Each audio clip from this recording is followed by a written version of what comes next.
Ji-won stood in the massive assembly hall of Apex Prime Station. The hall was so large that she could barely see the ceiling above her head. Around her stood hundreds of other cadets. They came from dozens of different worlds across the galaxy. Some were tall, some were short, some had scales, others had fur. A few glowed softly in the dim light. She kept her face calm and her hands at her sides. Inside, her heart beat fast. This was the Galactic Military Academy. Every species that belonged to the Alliance sent their best young people here. Ji-won had scored in the top 5% of all human applicants. Her test scores were perfect. Her physical trials were completed without a single failure. Yet standing here, surrounded by aliens who towered over her or possessed natural weapons like claws and fangs, she felt small. A door at the front of the hall opened. Through it walked a Vexari commander. His name was Corvex, according to the display that appeared above the stage. He was massive, nearly 3 meters tall. His body was covered in dark green scales that caught the light. His eyes were yellow and cold. When he walked, each footstep echoed through the silent hall. "Cadets," Corvex said. His voice was deep and rough, like stones grinding together. "You have been selected from billions. You represent the finest your worlds can offer. You should feel proud." Ji-won noticed how still everyone had become. Even the cadets who had been whispering fell silent. "However," Corvex continued, "being selected is not the same as succeeding. Over the next standard year, you will undergo training in 17 different environments. Some will be in simulation chambers. Others will be in controlled facilities.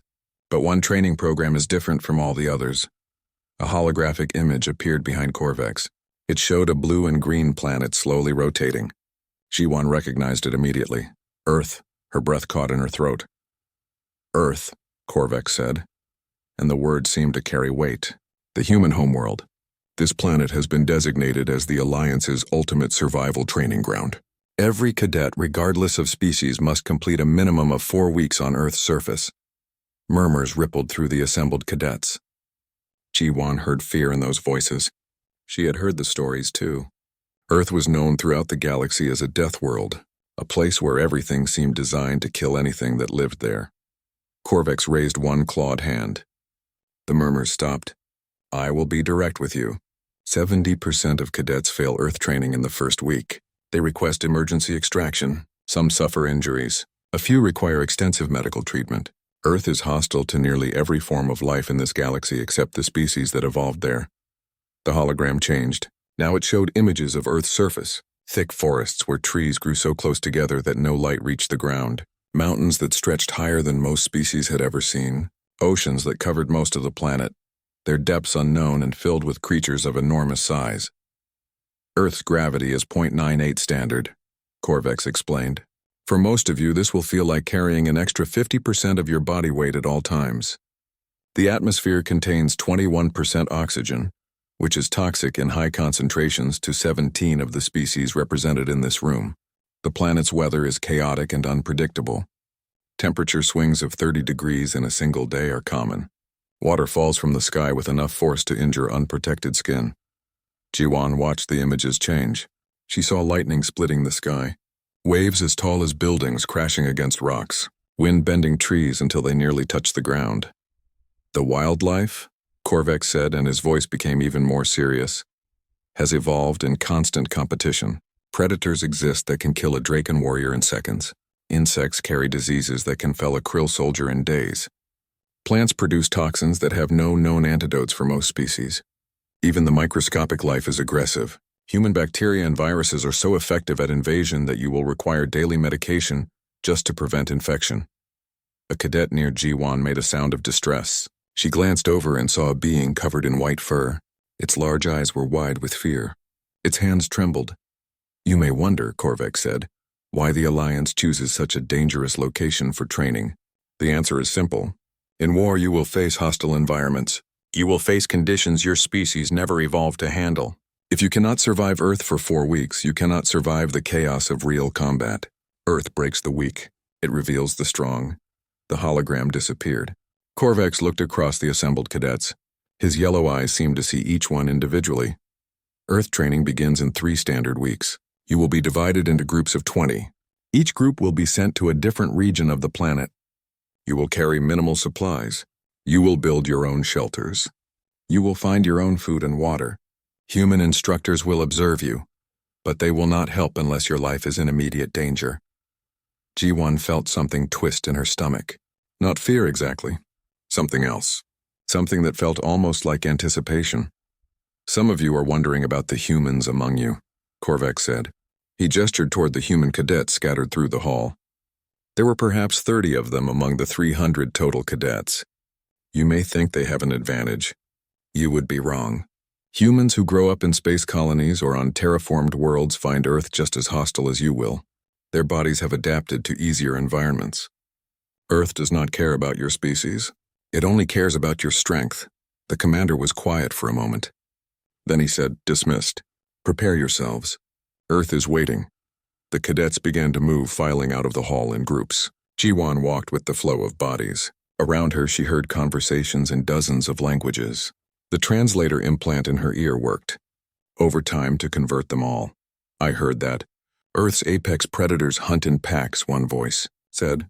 My cousin attempted Earth. Training last year, another voice replied. He lasted 3 days before requesting extraction. He still has nightmares. 70% failure rate. Those are terrible odds. Ji-won reached her assigned quarters and entered. The room was small but clean. 2 bunks, 2 storage lockers, 1 small window showing the stars outside. Her roommate was already there. The being was enormous, easily 2.5 meters tall. Its body was covered in gray plates that looked like natural armor.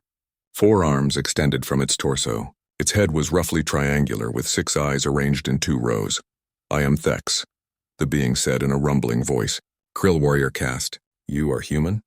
Yes, Ji-won said. My name is Ji-won. Thex studied her for a long moment. You are small, he finally said. How does a species as small as yours survive on such a terrible world? Ji-won set her bag on the empty bunk. She thought about the question. She thought about the stories her grandmother had told her. Stories about Earth, the planet Ji-won had never seen but carried in her blood. We adapt, she said simply.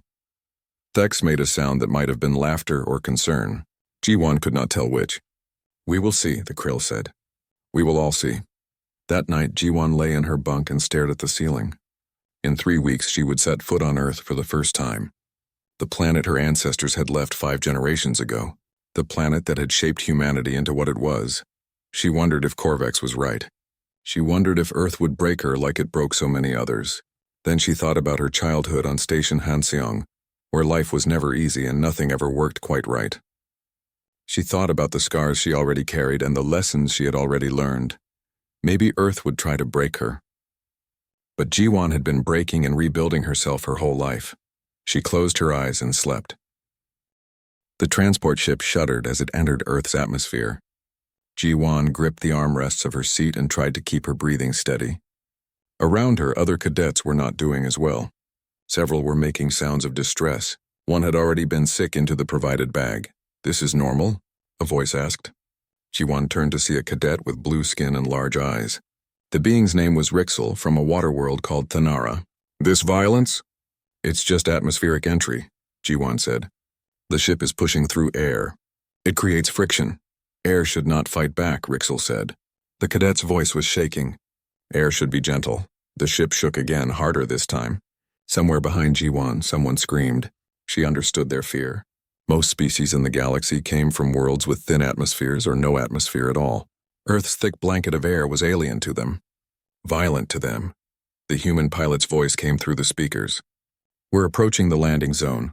Korean Peninsula, mountain region. Weather is partly cloudy. Temperature is 18 degrees Celsius. Humidity is 75%. Light wind from the east. Prepare for landing. Thex was sitting across from Ji-won. The big Krill's armor plates had turned a darker gray. Ji-won had learned this meant Thex was nervous. Humidity, Thex said. What is humidity? Water in the air, Ji-won explained. Water does not belong in air, Thex replied. Water belongs in containers or on the ground. Ji-won almost smiled. Earth is a wet planet. Water is everywhere. The ship's landing gear deployed with a heavy thunk. Through the small windows, Ji-won caught her first real glimpse of Earth. Green. So much green. More shades of green than she had ever seen in her life. The forests below them looked like a living carpet that stretched to the horizon. Mountains rose in the distance, their peaks hidden in clouds. The ship touched down. The impact was gentle, but several cadets still cried out. They had never experienced a planetary landing before. Station-born like Jiwon, but unlike her, they had never craved something more. "Welcome to Earth," the pilot said. "Rear hatch opening in 30 seconds. I suggest you take a deep breath before you step out. The air here is different from what you're used to." The hatch began to open. Light flooded into the cargo area, brighter than the ship's interior lights. Jiwon squinted against it. Then the smell hit her. Earth smelled alive. She could smell plants and soil and water and 1,000 things she had no name for. It was overwhelming. "Move out," ordered a voice from outside. "Line up by your assigned groups," Jiwon stood. Her legs felt strange. Heavy. The gravity was pulling at her more strongly than the station's artificial gravity ever had. Each step required more effort. She saw other cadets struggling even more. A Draken representative, a reptilian species from a low-gravity world, collapsed after 3 steps. 2 human instructors had to help the being back to its feet. Jiwon walked down the ramp. Her boots touched earth for the first time. The ground felt solid in a way station floors never did. Real soil, real rock, billions of years old. The air was thick and hot. Each breath felt like drinking something instead of breathing something. Sweat immediately began to form on her skin. Her uniform, designed for climate-controlled environments, was already too warm. A man was waiting at the bottom of the ramp. He was human, probably in his 50s, with gray hair and a face marked by sun and wind. His name tag read Instructor Dae-jung. "Group 7, he called out. "Over here." Jiwon moved to join the group. Thex was there, looking uncomfortable. Nixel was there, the blue skin now showing a purple tint that suggested distress. There were 17 other cadets from a dozen different species. Dae-jung looked them over. His expression showed nothing. "I am Instructor Dae-jung. For the next 4 weeks, I will be your observer. Note that I said observer, not helper. I will not assist you unless you are dying. I will not give you advice unless you ask specific questions. My job is to watch and report whether you pass or fail." He gestured to the forest behind him. "We are in what humans call the Taebaek Mountains. This is a temperate forest zone.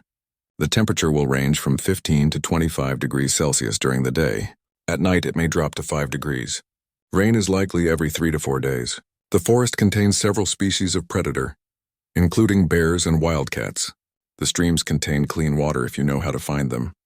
Edible plants exist if you know how to identify them." A cadet raised one of its 4 arms. "Will you teach us to identify safe plants?" "No," Dae-jung said. "That is your responsibility. You have been provided with basic survival guides on your data pads. You have been given emergency rations that will last 3 days. After that, you find your own food or you go hungry." "Any questions?" Silence. The cadets looked at each other. Ji-won could see fear on every face that had expressions she could read. "Then let's move," Dae-jung said. "Your base camp location is 3 kilometers that direction." He pointed into the forest. "I suggest you start walking before the afternoon heat gets worse. 3 kilometers. On a station, that would be an easy walk. But here, with Earth's gravity pressing down and the humid air making each breath an effort, 3 kilometers felt like 30. The group started walking. Within 10 minutes, half of them were struggling. A cadet with crystalline skin began to make a humming sound of distress. "The air is burning me," it said. "Too much oxygen. Too hot." Dae-jung simply watched and made notes on his datapad. Ji-won forced herself to keep moving. Her legs ached. Her back hurt. Her lungs felt like they were working twice as hard as normal. But she had felt worse. Station Hanseong had suffered a gravity fluctuation when she was 12. For 3 days, gravity had been set at 1.2 standard. 3 days of moving through thick air, of feeling like she weighed twice as much as she should. She had survived that. She could survive this. Thex was walking beside her. The krill's breathing was loud and labored. "How do humans live here?" Thex asked between breaths. "This gravity, this wet air, how?" "We're born here," Ji-won said. "Our bodies are made for this." "Your bodies must be made of iron," Thex replied. They walked for 2 hours. The 3 kilometers took much longer than it should have. Several cadets had to stop repeatedly to rest. One requested emergency extraction after an hour. Dae-jung called for a medical shuttle without comment. When they finally reached the base camp location, it was just a clearing in the forest. There were no buildings, no shelters, nothing but empty space surrounded by trees. This is home for 4 weeks, Daejung said. Build your shelters. Secure your supplies. Learn to survive.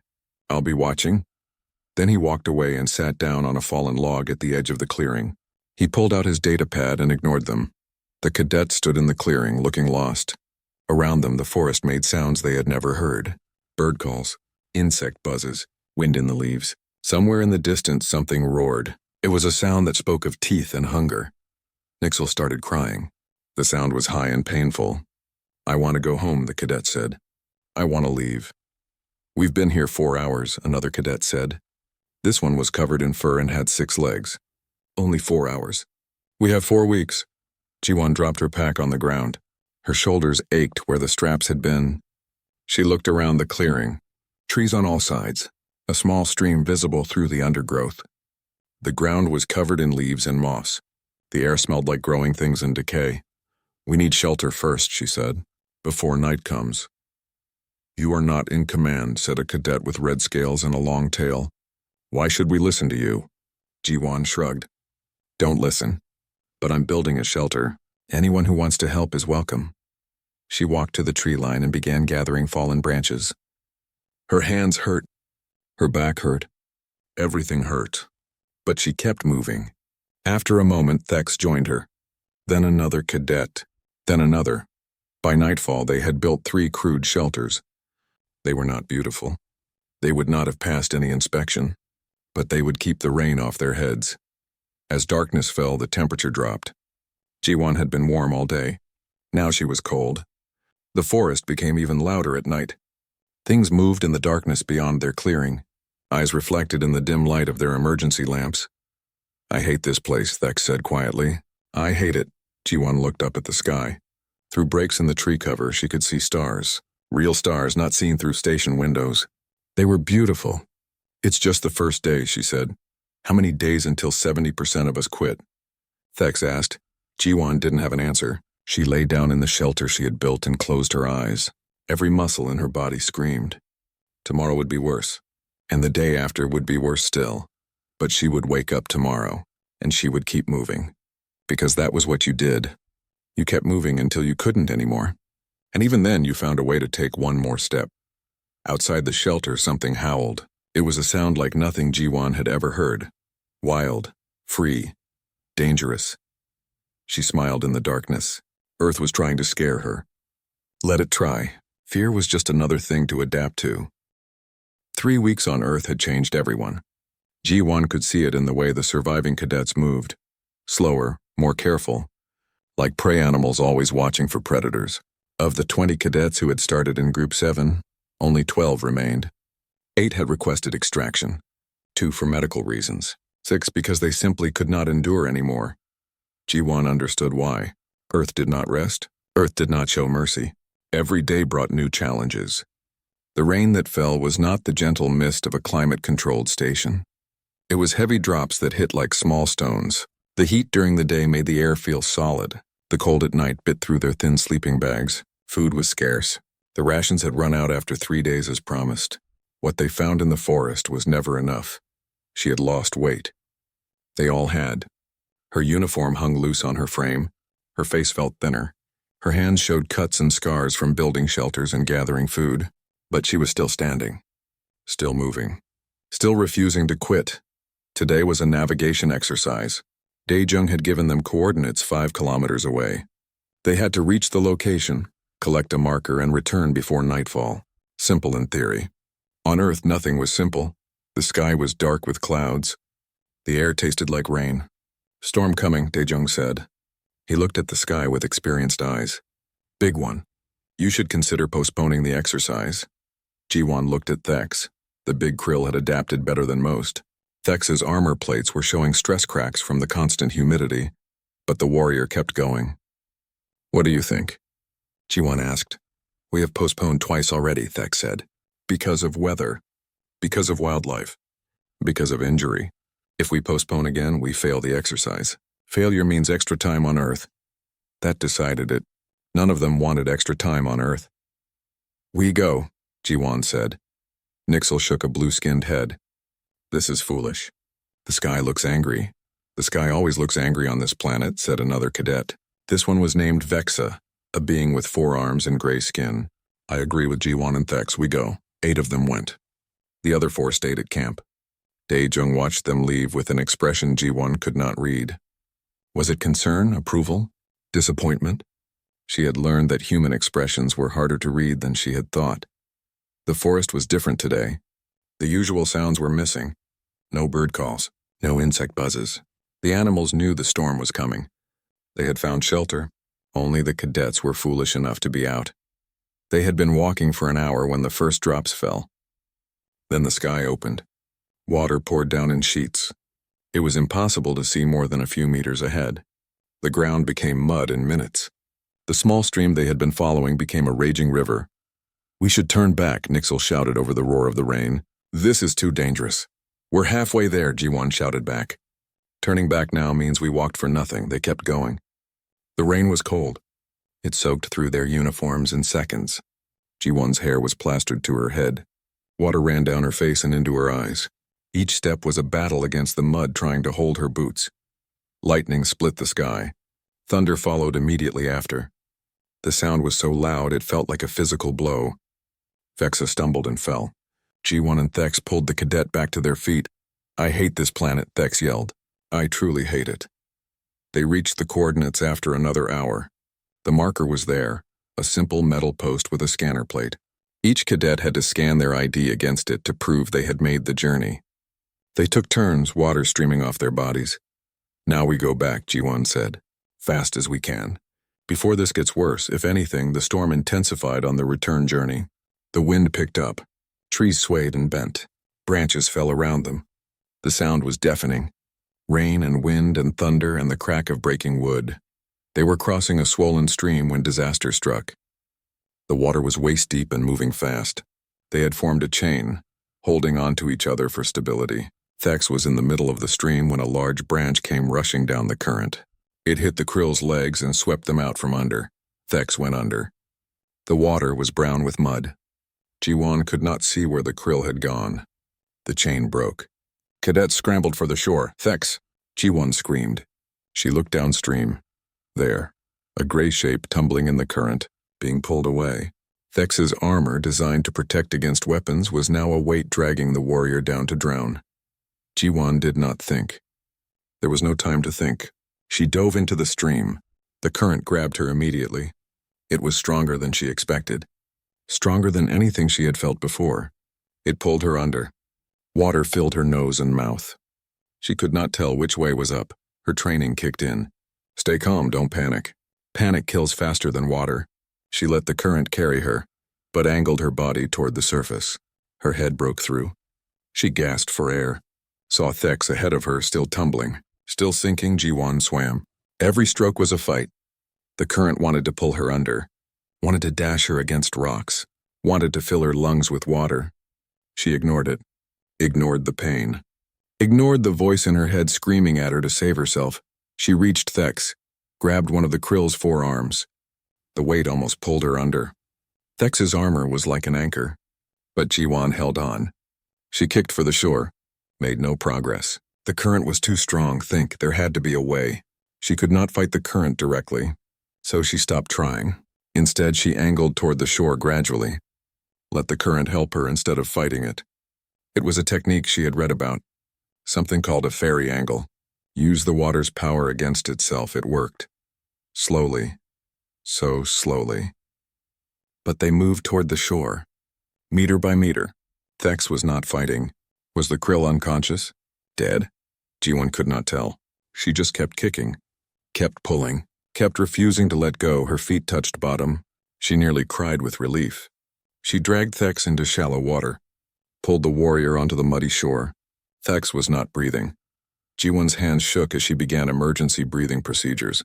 She had learned them in basic training but never used them. Press on the chest. 30 times. Then 2 breaths into the mouth. Repeat, keep repeating. Don't stop, come on, she whispered. Come on, Thex, don't quit. Not after 3 weeks. Not after everything. Water came out of Thex's mouth. The krill coughed, gasped. Those 6 eyes opened. Jiwon. Thex's voice was weak. What happened? You fell in the river, Jiwon said. She was shaking. From cold, from exhaustion, from fear that was only now catching up to her. You almost drowned, Thex sat up slowly. Looked at Jiwan. Looked at the raging stream behind them. You pulled me out? Yes, I weigh 3 times what you weigh. My armor makes me heavier. I know. Thex was quiet for a long moment. Why risk yourself? Jiwan thought about it. Because you're my friend. Because we're a team. Because that's what you do. The sound of engines cut through the storm. A medical shuttle appeared overhead. It landed nearby. Daejung jumped out, followed by 2 medics. They ran toward Thex and Jiwan. The others called for extraction, Daejung said. He looked at Thex. Are you injured? I breathe, Thex said. I live. That is enough. The medics began their examination. Daejung turned to Jiwan. You went into the water after him? Yes, sir. That was dangerous, foolish. You could have died. Yes, sir. Daejung studied her face. Water was still streaming down it. She was shivering violently now. Her lips were probably blue. She felt cold down to her bones. But she met his gaze steadily. It was also brave, Daejung said quietly. Very brave. Get in the shuttle. Both of you. You're done for today. The shuttle lifted off. Through the window, Jiwan could see the forest below. The storm was still raging. Trees bending. Water flowing everywhere. Earth in all its fury. Thex leaned back against the shuttle wall. You saved my life, the Krill said. I owe you a life debt. This is a sacred thing among my people. You don't owe me anything, Jiwan said. We're friends. On my world, friends are pleasant. They share food and stories. They are not expected to risk death for each other. Thex looked at Jiwan with all 6 eyes. Is this normal for humans? To risk death for friends? Jiwan thought about it. About stories she had heard. About human history. About the thing that made humanity different. Sometimes, she said. When it matters, yes. The shuttle reached the base camp. The other cadets were waiting. When they saw Thex and Jiwan alive and walking, several of them made sounds of relief. Nixel approached with a blanket. We thought you were dead, the blue-skinned cadet said. Both of you. Not dead, Thex said. Thanks to Jiwan. That night, after hot food and dry clothes, the cadets sat around their fire. The storm had passed. The sky was clearing. Stars were appearing. One of the cadets turned to Jiwan. How did you do it? The cadet asked. Pull Thex from the water? With the current that strong? With the weight? Jiwan looked at her hands. They were marked with cuts and bruises. She thought about Station Hanseong, about growing up where everything was always breaking, where you learned to fix things or you died, where weakness meant the end. I just didn't let go, she said. I held on. That's all? That's all? Vexa laughed. The sound was bitter. You say it like it's simple. Like anyone could do it. Anyone could, Jiwan said. If they chose not to quit. If they chose to hold on no matter what. That's not special. That's just a choice. Daejung was sitting at the edge of the group. He had been quiet all evening. Now the fire crackled quietly in the center of the camp. It was the last night before they would leave Earth, 4 weeks, 28 days, 672 hours. Every minute had felt like an eternity. Every hour had brought new pain. But somehow they had survived. 10 cadets out of the original 20 remained. 10 who had refused to quit. Jiwan sat close to the fire. The nights were still cold, even after weeks of acclimatization. Her body had changed. She could feel it. Her muscles were harder. Her skin was darker from the sun. The cuts and scratches had healed into small scars. She was not the same person who had stepped off the transport ship 4 weeks ago. Thex sat beside her. The Krill's armor plates showed permanent damage from the humidity and rough living. They would need to be treated when they returned to the station. But Thex did not seem to care. The warrior was smiling, or at least making the expression that passed for a smile among the Krill. Tomorrow we leave, Thex said. Tomorrow we escape this terrible, wonderful planet. Wonderful? Nixel asked from across the fire. The blue-skinned cadet had survived, though barely. Nixel had lost the most weight, had cried the most, had come closest to quitting. But Nixel was still here. You call this place wonderful? Yes, Thex said. Because we survived it. Because we beat it. That makes it wonderful, Vexa laughed. The four-armed cadet had become stronger over the weeks. More confident. We didn't beat Earth. Earth allowed us to survive. There's a difference. Then why are humans so... Another cadet paused, searching for words. So normal. If this planet is so terrible, humans should be warriors, giants, monsters, but you humans look soft. Look weak. How do you survive here? All eyes turned to Jiwon. She had become the unofficial leader of the group. Not because she had asked for it. Not because she was the strongest. But because she never quit. Because when others fell, she helped them up. Because she kept moving forward. Jiwon thought about the question. She had asked herself the same thing many times over the past weeks. We're not stronger than you, she said slowly. Physically, most species in the galaxy are stronger than humans, faster, better armed. Better armored. You're right about that. Then how? Nixel pressed. How do humans live here? It makes no sense. Jiwon poked the fire with a stick. Sparks flew up into the night sky. We adapt, she said. That's what humans do. We adapt to anything. We learn, we change. We find ways to survive that don't require being the biggest or the strongest. All species adapt, Thek said. That is how evolution works. Not like humans, Jiwon replied. She was quiet for a moment, gathering her thoughts. Most species evolve to fit their environment perfectly. They become specialists. But humans are generalists. We can live almost anywhere. Frozen wastelands, burning deserts, dense jungles, high mountains, deep underwater. We're not perfect for any of those places, but we're good enough for all of them. Vexa leaned forward. Good enough? You survived here for millions of years being just good enough? Yes, Jiwon said, because good enough is better than perfect. Perfect means you only work in one environment. Good enough means you work in any environment. Earth taught us that. Earth forced us to learn that. The fire popped. Jiwon watched the flames dance. She thought about what to say next. About whether to tell them the truth. About her own story. I need to tell you something, she said. I'm not from Earth. I was born on Station Hanseong. I've never been to Earth before this training. My parents were born in space. My grandparents were born in space. I am 5 generations removed from Earth. The cadet stared at her. Thex's armor plates shifted, a sign of surprise. But you survived so well, Thex said.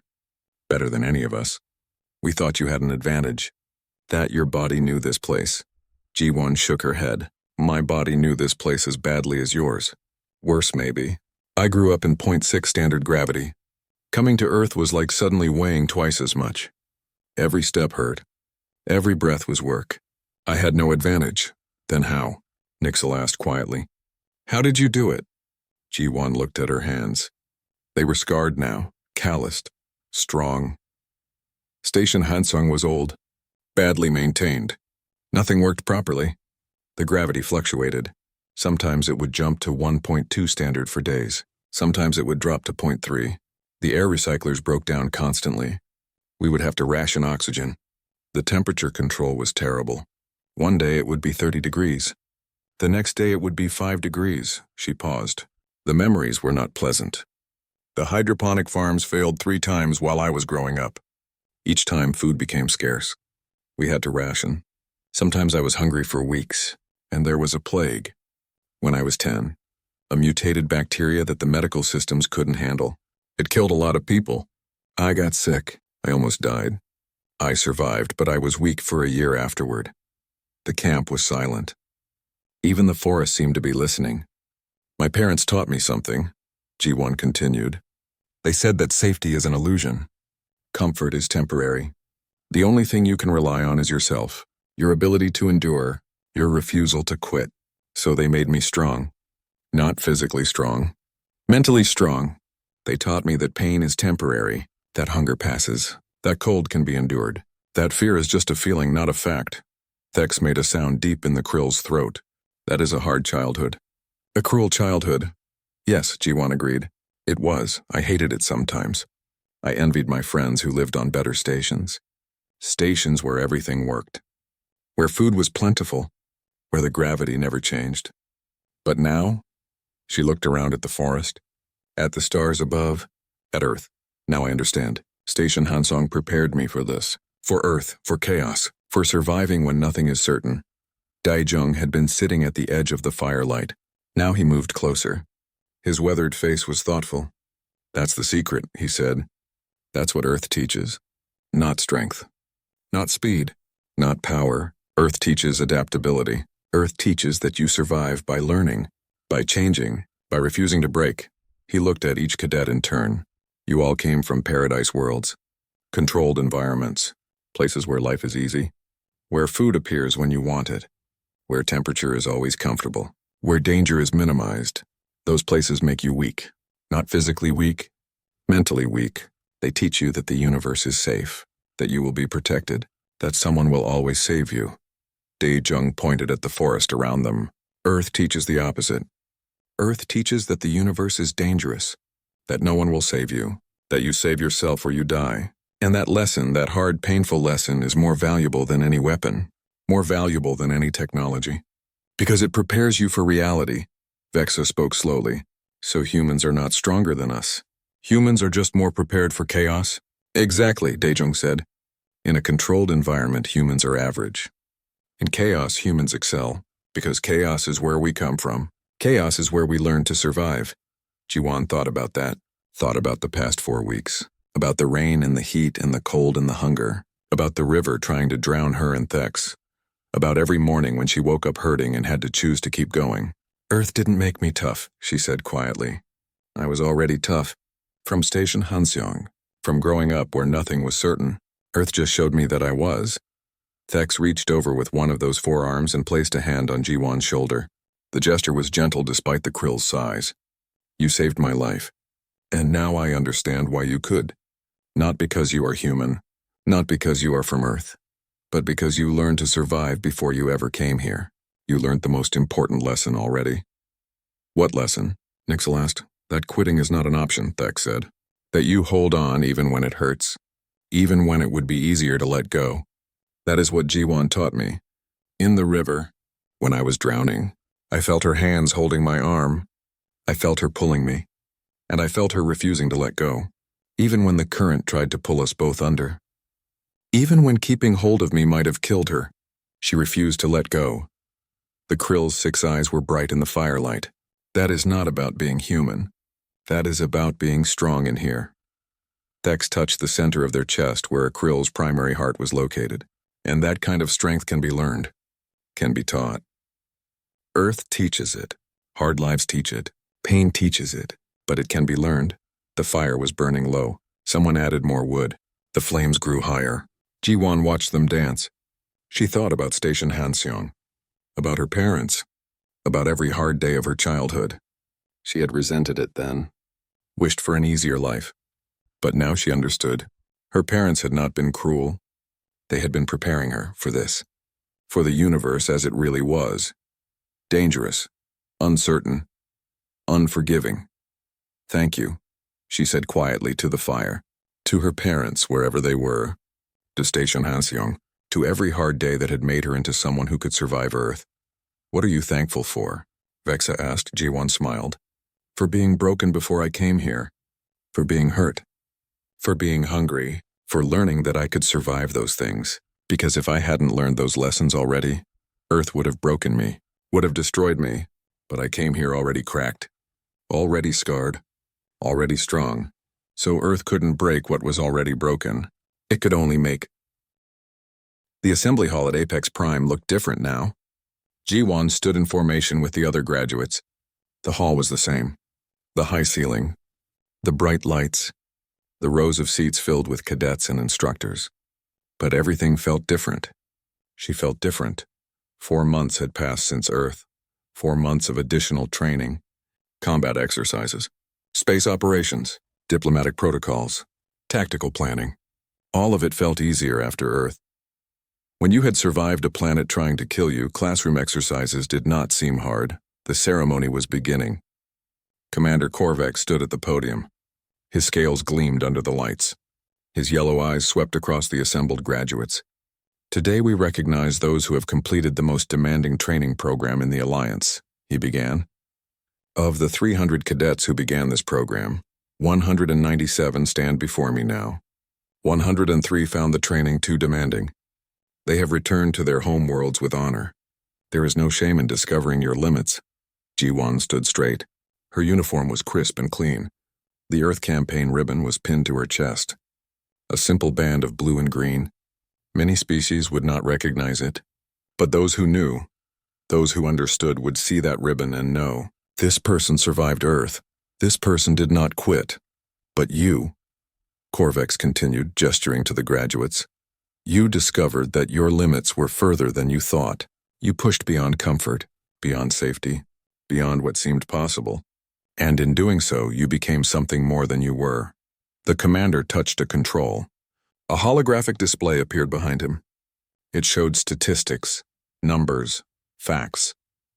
Of the 300 who started, 297 attempted Earth training. 128 failed within the first week. 43 more failed in the second week. 21 in the third week. 11 in the fourth week. That left 94 who completed the full 4 weeks. Of those 94, 47 completed the program successfully and are graduating today. 47.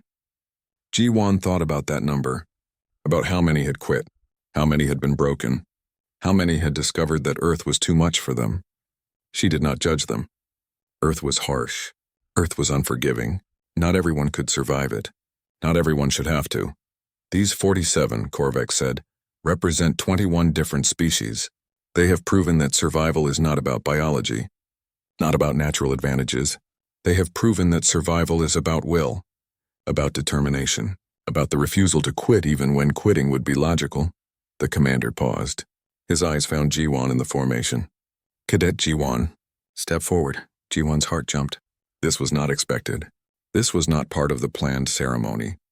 She stepped out of formation, walked to the front of the hall, stood before Corvex. The commander towered over her. She had to look up to meet his eyes. Cadet Ji-Won, Corvex said loudly enough for everyone to hear. You have been selected to represent your graduating class. The instructors and I discussed this at length. We chose you not because you had the highest test scores, not because you were the strongest or the fastest. We chose you because of what you did in the river. Ji-Won felt her face grow warm. She did not like attention, did not want recognition. She had just done what needed to be done. You risked your life to save another cadet, Corvex continued. Despite the danger, despite the logical certainty that attempting rescue might result in both deaths, you chose to act, and through your actions, you demonstrated what it means to be part of the Alliance. We do not abandon our own. We do not leave anyone behind, even when the cost is high, even when the risk is great. The commander held out a small box. This is the Alliance Star. It is awarded for exceptional bravery, for actions that embody our highest ideals. You are the youngest recipient in the history of the award. Wear it with pride. Ji-Won took the box. Inside was a medal, a simple star shape, heavy in her hand. Real metal, real weight. Sir, she said quietly, I only did what anyone should do. No, Corvex replied. You did what anyone should do, but most do not. That is why it matters. That is why we recognize it. He gestured to the assembled graduates. Cadet Ji-Won will now address you. This is traditional for the class representative. Listen well to her words. Ji-Won turned to face the others.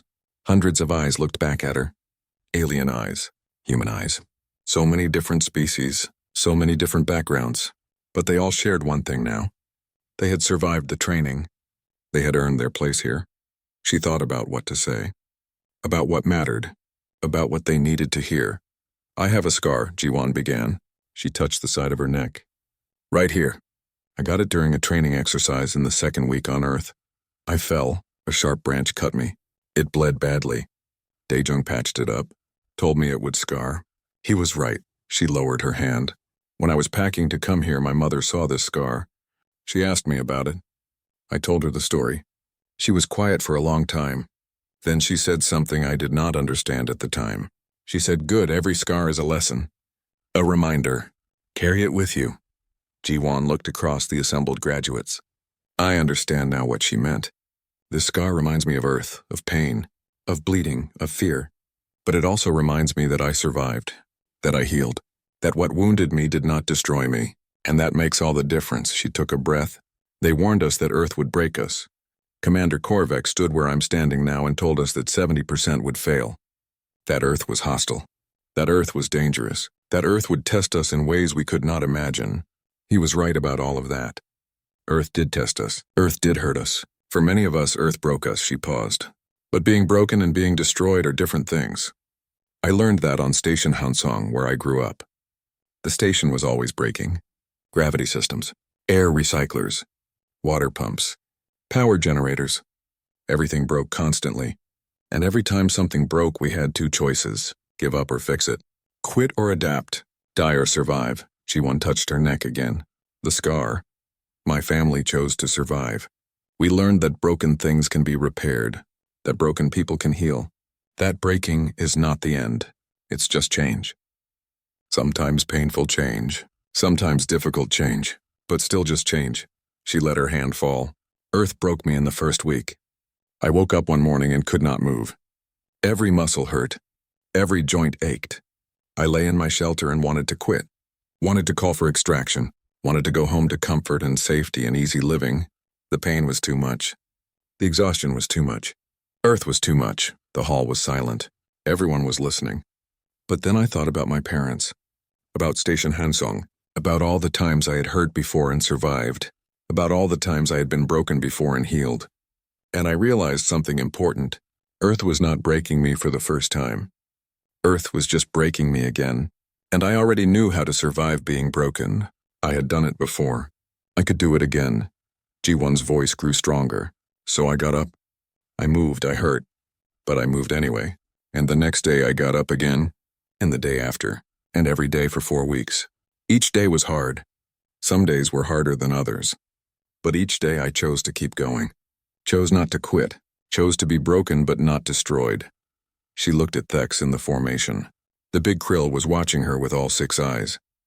In the 3rd week, my friend Thex almost drowned. I went into the river to pull him out. People have called that brave. Called it heroic. But it was not. It was just refusing to let go. The current tried to pull us both under, tried to drown us both, and every second I had a choice. Hold on or let go. Keep fighting or give up. Live or die. Ji-won's hands clenched at her sides. I held on. Not because I'm special. Not because I'm human. Not because I'm strong. I held on because I learned on Station Hansong that you always hold on. Always, no matter what. You hold on until you cannot hold anymore. And then you hold on a little longer. That's not heroism. That's just stubbornness. Just refusal to quit. Just the most basic survival instinct there is. She looked at Commander Corvex. You said Earth would break us. You were right. Earth broke all of us who survived it. But Earth did not destroy us. And that's the lesson. That's what Earth teaches. Breaking is not the end. Breaking is just the beginning. What matters is what you do after you break. Do you quit? Do you give up? Or do you heal? Do you adapt? Do you become something stronger than you were before? Ji-won touched the Earth campaign ribbon on her chest. I came to Earth broken, scarred, damaged by a hard childhood on a failing station. I thought that made me weak. Thought it made me less than the cadets who came from paradise worlds. From easy lives. From places where nothing ever hurt. But I was wrong. Being broken before Earth made me stronger. Because I already knew how to survive being broken. I already knew that pain passes. That wounds heal. That you can fall and still get up. She looked across the graduates again. We all survived Earth. But we did not survive because we were unbreakable. We survived because we were already broken. Earth could not break what was already in pieces. It could only forge those pieces into something new. Something stronger. Something that understood its own strength. Ji-won's voice dropped. Became quieter. More personal. When my mother saw my scar, she said it was good. I understand now.